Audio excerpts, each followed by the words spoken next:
Aingeruak Mariari aurrena seme bat izango duela esaten dio. Maria ezkontze ardaun gazte bat da, eta ezkontze ardaun neska bati ama izan behar dela esaten badiot, egia esan ez diot gauza hundirik esaten. Hau normala da, hau gertatzea. Mundua mundu denetik ezkonduta aur bat izatea gauzaik arruntena da, normalena. Ondoren aingeruak ze esaten dio, ume hori Mesiasa edo salbatzailea izango dela, Daviden errege aulkia betirako hartuko duela. Eta hau berria handiagoa da, hau beste gauza bada, notizia handiagoa.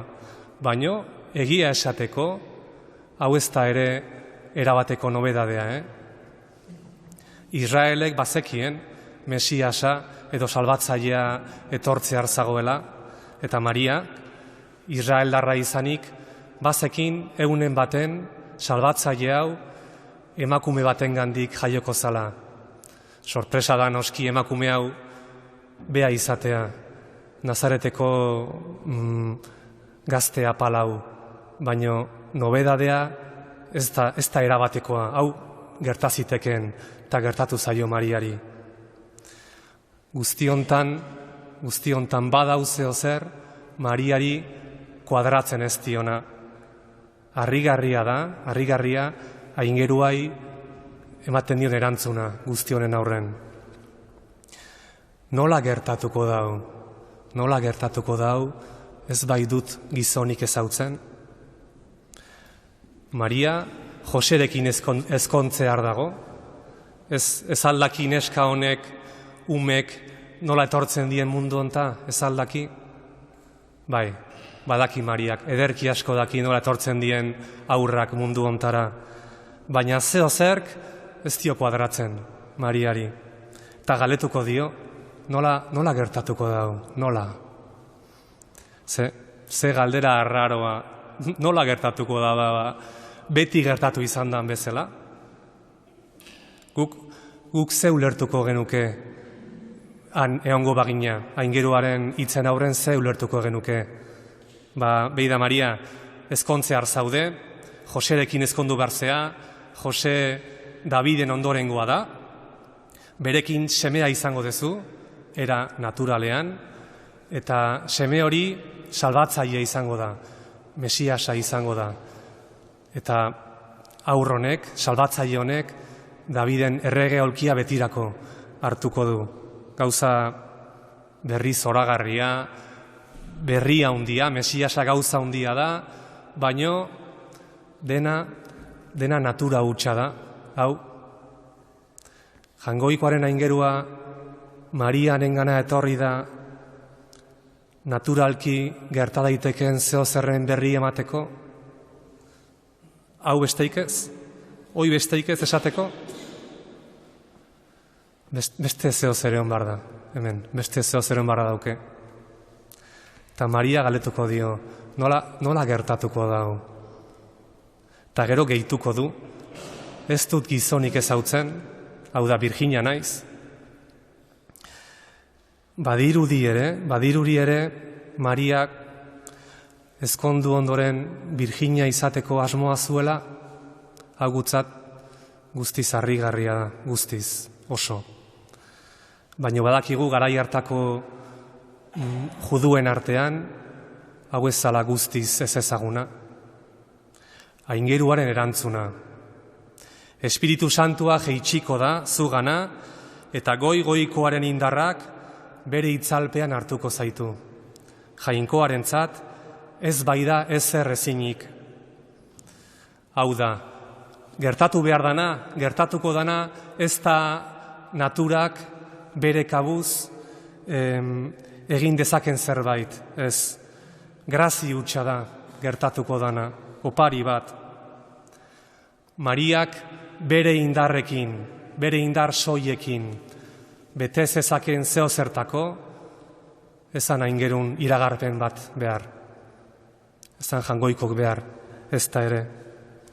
Mariak baiezko eman barko du, baino ekintza Jangoikoarena da, iniziatiba Jangoikoarena da. Jesusen sortze birjinala gutzako ulertezina da, ulertezina, baino argi zoragarri bat ematen digu gaurko egun hontan. Hilen artetik piztuko dana, birjina batetik jaioko da. Ilobi batetik bizirik irtengo dena, Sabel birjin batetik aterako da. Biak ondo pentsatzen badeu, zer dia bi gauza hauek? Ezinezkoak. Bi gauza hauek ezinezkoak dira. Jangoikoaren ezinezkoak. Ontara deitua gaudegu gure bizitzan, ezinezkoetara. Kristauak ez gaude posible dena egitera deituak, ez bakarrik, ez hoi bakarrik behintzat. Ontara geitua gaude, ezinezkoetara. Guk esfortzu asko jartze ditugu egunero, egunetik egunea, posibili diren gauzetan, hauiek egiteko. Baina gu beste zeo zertako, etorri gara mundu honta, ezinezkoetarako. Eta behi da, ez gea gutxiagokin konformatzen, Etxaiak maitatzea, adibidez.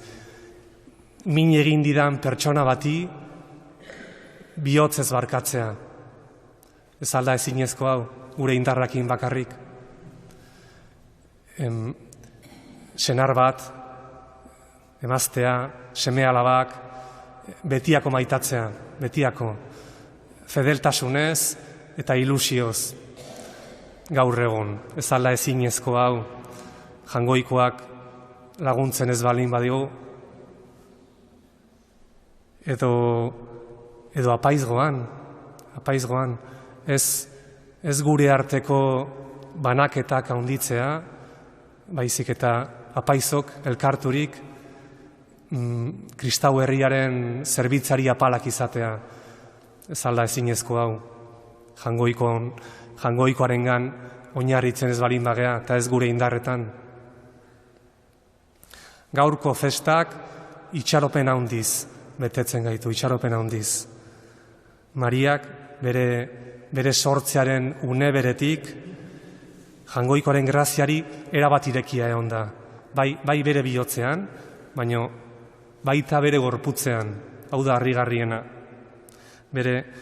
Bere sortze garbitik, hasieratik, Maria ez da bere indarretan oinarritu, bere bizitzan, Jangoikoagan baizik, Jangoikoaren indarretan baizik. Eta honi esker, Birjina baten gandik, guri salbatzaia etorri zaigu, Jesus jauna. Ez gaitezen, posibili diren gauzekin konformatu, gu beste zeo zertako, etorri gara mundu hontara, ezinezkoetarako. Ondela izan bedi.